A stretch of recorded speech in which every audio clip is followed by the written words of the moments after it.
ысып кеттим, ысык болуп атат, уже чыдабай калдым деп ысык көргө барып аткандарды түшүнбөйм, реально.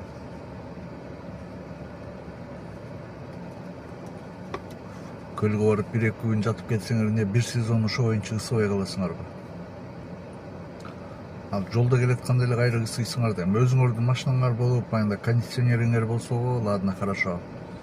Үйгө чейин нормально келесиңер, хотя бы. А үйгө келгенден кийин кайра эле ысып баштайсыңар да. Кондиционери жок такси болгон болсо, силер уже жолго чыкканда эле уже ысыйсыңар.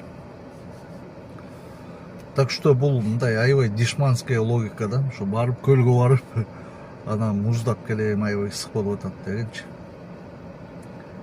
Если вы хотите жить прохладно, ошол жайкы сезондо, үйгө кондиционер койгула, үйүңөргө кондиционер койгула. Жер тамда жашаган болсоңор, короңорго жанагындай надувной бассейндер бар, ошондойду койгула. Анан 200-300 километр жүрүп барып, анан тияка барып ошол салкындап келем деген, это бул жөн эле бир глупый эме да, глупое решение. Так что ошол барып эс алып келем деп бир жака чыккан адамдардын бир 90% барып кайра эле чарчап келет да. Ал эс албайт, кантип эс аласың аны? Бир жолдо пробка жок, мындай бир сонун платный дорога болсо дагы ладно, там быз уруп бардың, 90-100 менен бардың дагы, пробкасы жок, сонун жеттиң, барсаң бардык жата турган жер даяр, шарттар бар, бардың, жаттың, 2-3 күн эс алдың, анан кайра келип, это нормально. Анан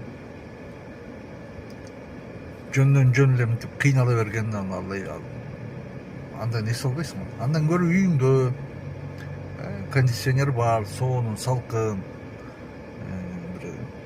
каалаган бир жакшы тамактарды жасап жеп, мындай бир кино көрүп, китеп окуп, уйкуң канганча уктап демесең, эс алган деген ушул. Я так понимаю.